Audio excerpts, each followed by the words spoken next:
Commander Vex'tala adjusted his forearms with practiced military precision, each appendage clicking against his ceremonial armor. The Galactic Survey Corps had assigned him to this backwater planet for what they called routine xenological assessment. Routine. Right, because nothing about humans was ever routine, sir. The atmospheric readings are stable, reported Lieutenant Quinn Dar, her tentacles nervously twitching over the holographic display. Oxygen levels optimal for carbon-based life forms. Gravity at 0.97 standard, temperature ranges within acceptable parameters.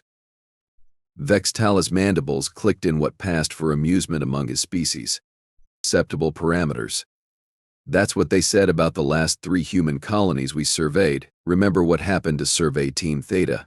Quindar's skin shifted to a pale yellow, the universal sign of anxiety among her kind.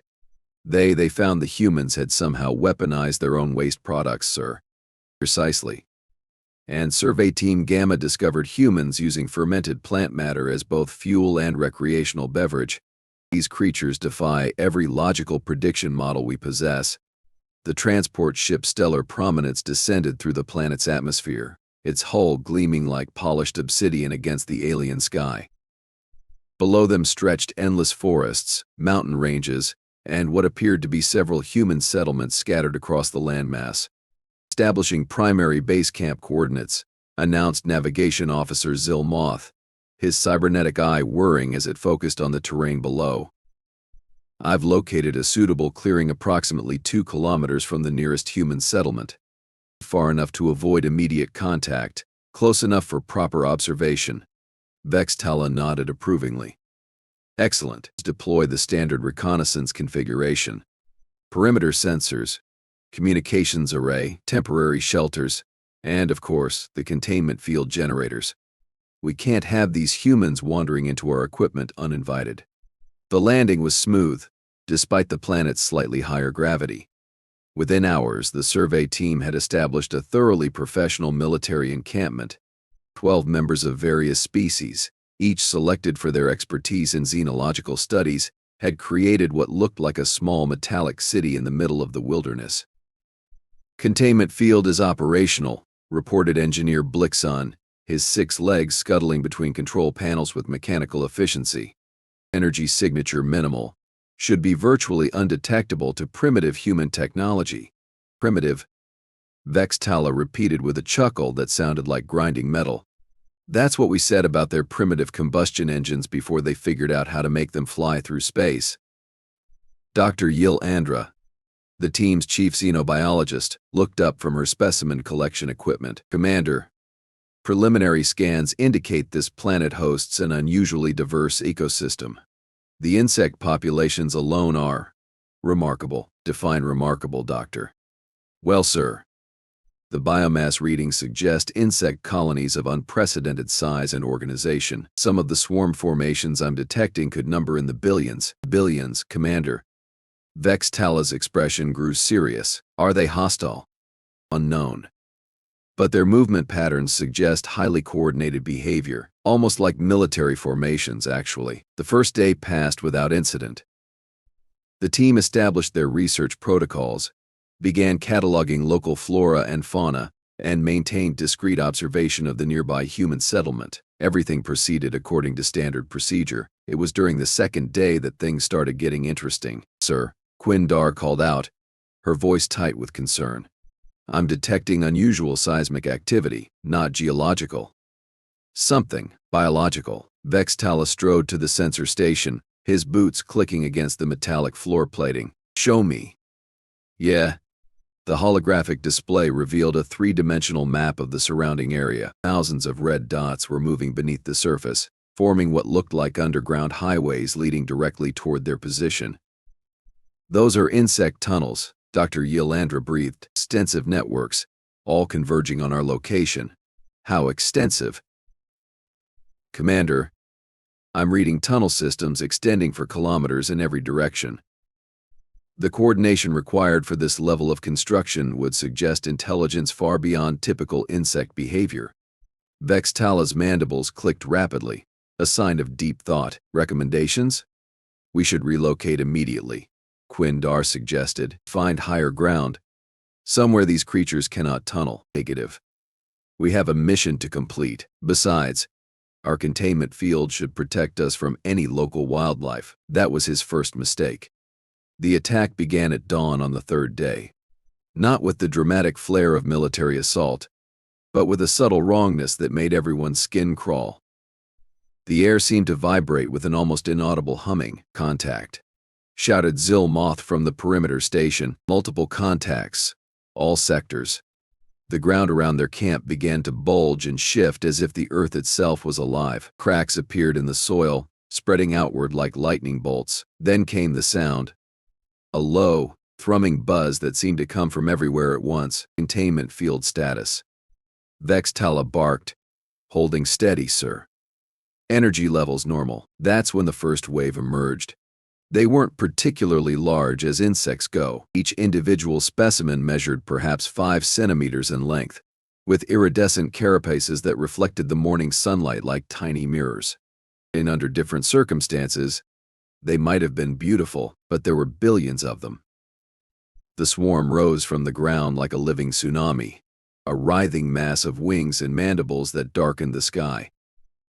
They moved with perfect coordination, flowing around obstacles, reforming after disruption, advancing with the inexorable patience of geological time. Containment field is holding, Blixen reported, his voice steady despite the circumstances. They cannot penetrate our defenses. The insects struck the energy barrier with the sound of hail against metal. Millions of tiny impacts created a constant percussive rhythm that made conversation difficult. But the field held. See? Vex'tala said with satisfaction. Standard military equipment, designed to handle exactly this sort of situation. That was his second mistake. The insects didn't retreat. Instead, they began to organize. The swarm formed geometric patterns around the containment field, creating hexagonal formations that pulsed with bioluminescent signals. Different groups began exhibiting specialized behaviors. Some landed on the energy barrier and began tapping. Others flew in precise spiral patterns overhead. Still others burrowed back into the ground. Sir, Dr. Yil Andra said slowly, I think they're studying us. Studying us? They're insects, Doctor. They don't study anything. Then explain this. The holographic display showed the insect formations from above. The patterns were unmistakable, mathematical sequences, geometric progressions, even what appeared to be scientific notation rendered in living, breathing creatures. They're mapping our defenses, Quindar whispered, learning the field's parameters. Impossible. The containment field technology is beyond the comprehension of any non-spacefaring species. As if in response to his words, the insects suddenly changed tactics. Instead of attacking the barrier directly, they began depositing something on its surface, small, sticky secretions that accumulated in specific patterns. What are they doing now? Vex'tala demanded. Unknown, sir. But the secretions appear to be conductive. The implications hit everyone simultaneously. The insects were creating a network of biological conductors across the energy field's surface, and if they could channel the field's energy. They're trying to overload the system, Blixen realized. The secretions are creating feedback loops in the containment matrix. Can you compensate? I'm trying, sir. But they're adapting faster than I can adjust the parameters. The buzzing grew louder, more insistent. The geometric formations became more complex, incorporating three-dimensional structures that defied easy categorization. Some insects began vibrating their wings at specific frequencies, creating harmonic resonances that made the air itself seem to thrum with power. Energy levels rising, Blixen reported, field stability decreasing. How long can we maintain containment at current degradation rates? Perhaps 6 hours, sir. Vex'tala's mind raced through tactical options. They could call for emergency extraction, but the nearest ship was 3 days away. They could try to fight their way out, but their weapons were designed for sentient opponents, not insect swarms. They could, sir. Zilmoth's voice cut through his thoughts. It movement from the human settlement. The display shifted to show the nearby town. A single figure was walking across the fields toward their position, moving with the casual confidence of someone out for a morning stroll. One human, Vex'tala observed. What could one human possibly do against this? That was his third mistake.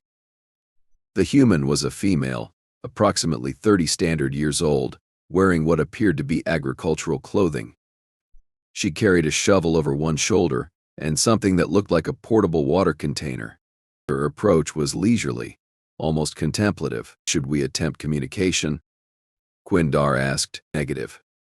We maintain mission security protocols. The human stopped about 50 meters from their position and surveyed the situation with the detached interest of someone evaluating a minor inconvenience. The insect swarm continued its assault on the containment field, but she seemed completely unconcerned by the billions of creatures surrounding her. She set down her equipment and began to dig. What is she doing? Dr. Yolandra asked. Digging. Apparently, Vex'tala replied. Perhaps she's creating a defensive position. The human worked with practiced efficiency, her shovel biting into the soil with mechanical precision. She was creating a circular trench around the alien encampment, about 20 meters from the containment field perimeter. Sir, field stability is down to 60%. Blixen warned. The insects are accelerating their adaptation rate. The human continued digging, occasionally pausing to drink from her water container. She seemed oblivious to the crisis unfolding around her. The trench grew deeper, wider, taking on the appearance of a primitive fortification. A moat, Quindar realized. She's digging a moat. A what? Ancient human defensive architecture. A water-filled ditch designed to prevent enemy approach. Vex'tala's mandibles clicked in disbelief. Against billions of flying insects? That's absurd. The human finished her excavation and began filling the trench with water from her container. The liquid was muddy, brown, and utterly unremarkable. Just ordinary water mixed with planetary soil. Field stability at 40%, Blixen announced. Estimated time to failure, 2 hours. The human completed her work and stood back to admire her handiwork. The circular moat was perhaps a meter wide and half a meter deep, filled with murky water that reflected the alien sky like a tarnished mirror. Then she did something that made every member of the survey team question their understanding of reality. She cupped her hands around her mouth and shouted something in human language. The words were incomprehensible to the alien observers, but the tone was unmistakable. It was a command. The insects stopped attacking. Every single creature in the vast swarm ceased its assault on the containment field simultaneously. Billions of tiny wings fell silent. The geometric formations dissolved. The bioluminescent signals faded. And then, as one, the entire swarm began to retreat. What just happened? Quindar stammered. The insects withdrew from the containment field, flowing backward like a tide in reverse. They reformed into loose clouds that drifted away from the human and her ridiculous mud moat. Within minutes, the sky was clear. Field stability returning to normal, Blixen reported in a dazed voice, all systems nominal. The human picked up her shovel, shouldered her water container, and began walking back toward her settlement. She paused once to look back at the alien camp, raised her hand in what might have been a greeting, and continued on her way. Commander, Dr. Yolandra said quietly, I think we need to reassess our understanding of this species. Vex'tala stared at the muddy trench surrounding their position. Standard Galactic Survey Corps training covered thousands of possible scenarios, from hostile indigenous species to environmental hazards to equipment failures. But nothing in the manual addressed the possibility of a single primitive humanoid neutralizing a planetary-scale insect swarm with nothing but dirt and water.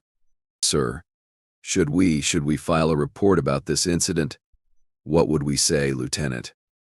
That our advanced military technology was saved by a human with a shovel. Well, sir, that is technically what happened. Vex'tala's mandibles clicked in what might have been laughter or hysteria.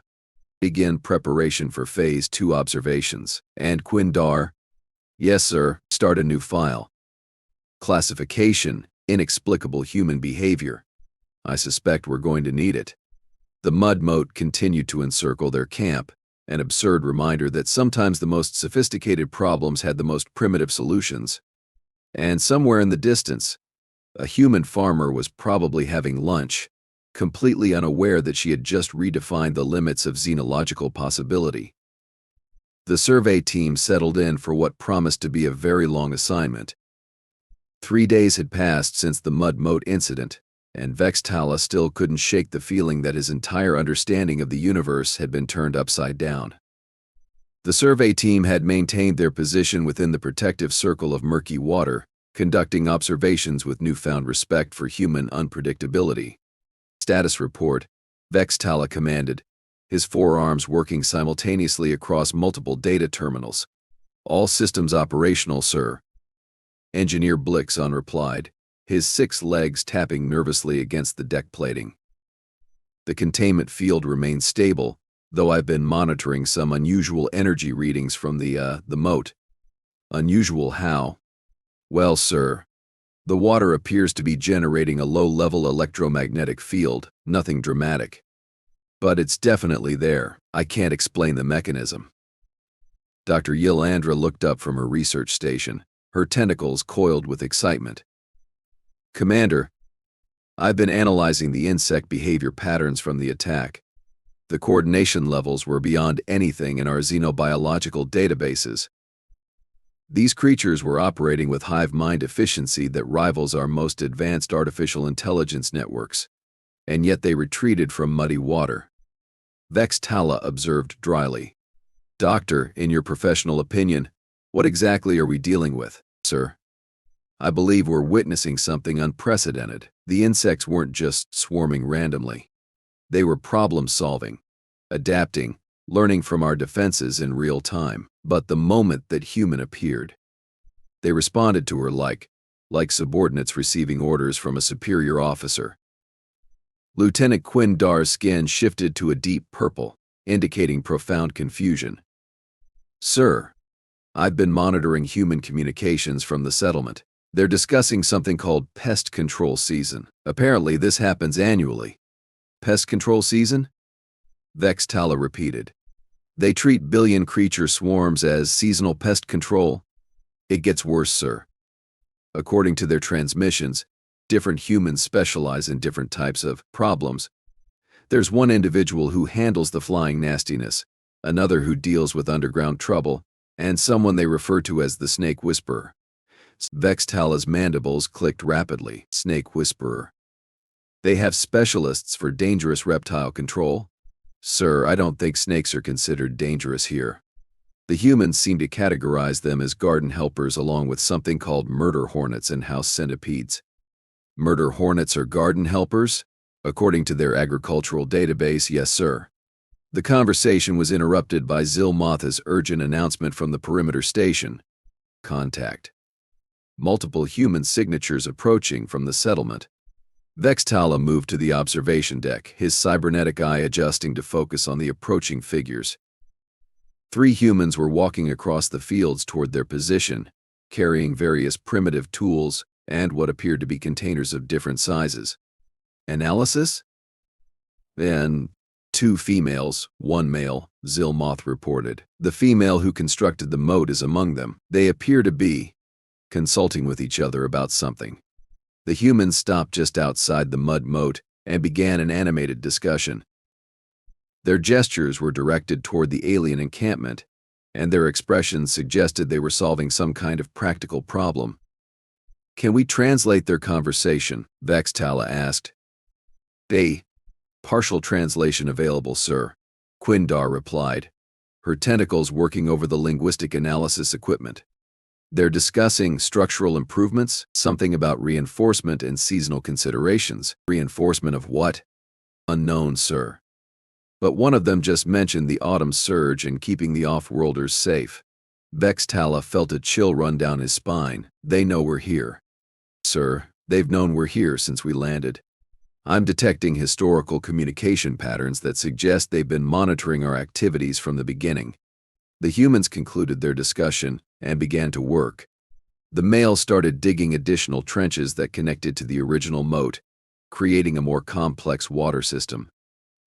One of the females began planting what appeared to be seeds around the perimeter, while the other constructed small wooden structures that might have been decorative or functional. What are they doing now? Dr. Ylandra asked, improving our defenses. Vex'tala realized, they're expanding the Moat system. Sir, why would they help us? Unknown. But I suspect we're about to find out. The humans worked for several hours, creating an elaborate network of water channels, planted areas, and small wooden constructions around the alien camp.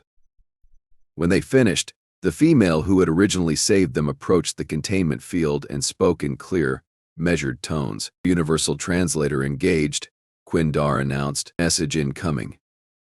The woman's voice came through the communication system with unexpected clarity. Greetings, visitors from the stars. I am Sarah Martinez, agricultural specialist and local coordinator for unusual events. My colleagues are Tom Bradley, our earth-moving expert, and Dr. Lisa Park, our botanical consultant. Vex'tala's mandibles clicked in surprise. They have a coordinator for unusual events? Sarah continued. We've prepared your defensive position for the autumn surge, which typically occurs in approximately 72 hours. The insect swarms during this period are significantly more aggressive and numerous than what you experienced 3 days ago. More aggressive? Blixen whispered. The last attack nearly overwhelmed our containment field. The improvements we've implemented should provide adequate protection, Sarah explained. The expanded Moat system will channel problematic species away from your location, while the planted barriers will attract beneficial insects that prey on the more troublesome varieties. Dr. Ylandra leaned forward. Commander, she's describing a biological warfare system using local ecosystem management. The wooden structures, Tom Bradley added, are designed to house our flying allies. They should arrive within the next day or two to establish their hunting territories. Flying allies? Vex'tala muttered. What kind of flying allies? As if summoned by his question, the sky began to darken. But this time, the approaching swarm moved with different characteristics.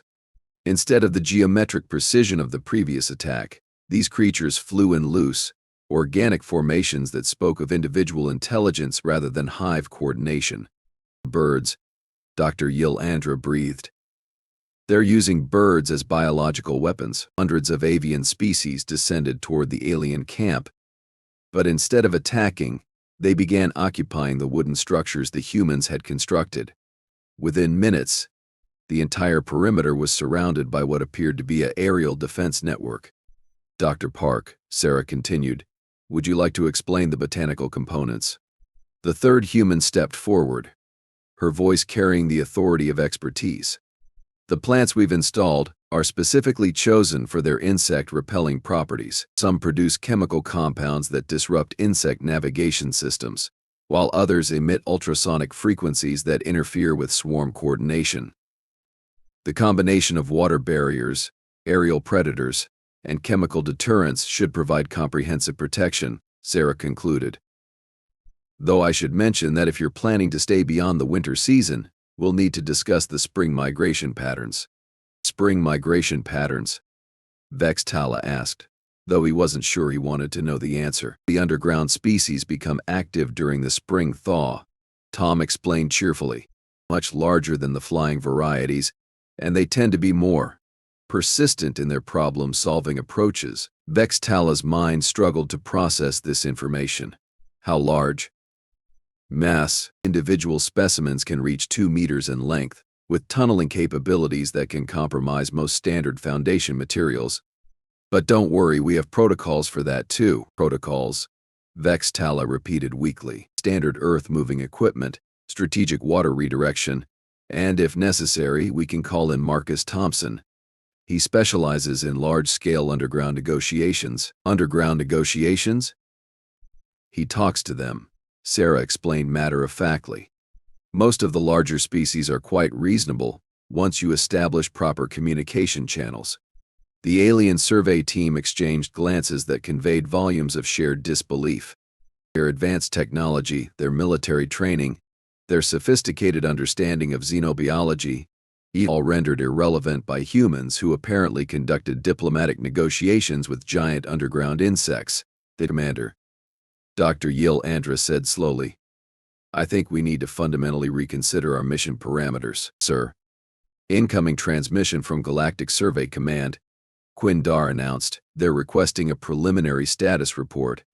Vex'tala stared at the enhanced defensive perimeter, the birds that had somehow been recruited as aerial support, and the humans who treated planetary-scale ecological management as routine seasonal maintenance.